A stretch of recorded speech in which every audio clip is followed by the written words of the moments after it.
سر وای نسا شاتون سگ دست پستونا دمه مرخصه. جدی میگی؟ نه بابا شوخی میکنه.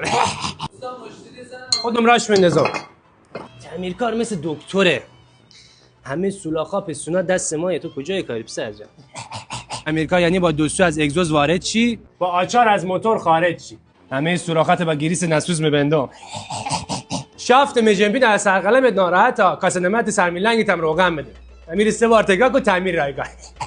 اینقدری که زیر ماشین بودم الان زیر یه چیز دیگه بودم پنت هاوس شدم. آقای فیوز اگزوز سوخته. سوپاپات هم که ناراحته. دوستاش چرا آب مدام؟ جان یا سر اگزوزت کجه داشت یا رادیاتورت سوراخه. والا تا قبل که بیام ماشین سالم بود. علی نمک بیا. قابل نداره. الان جون تو هر کی بود بالا فی حساب میکرد باهات. علی شورت باباته. استا اینا مال ماشین ما نیست؟ نه اونا اضافه است. بله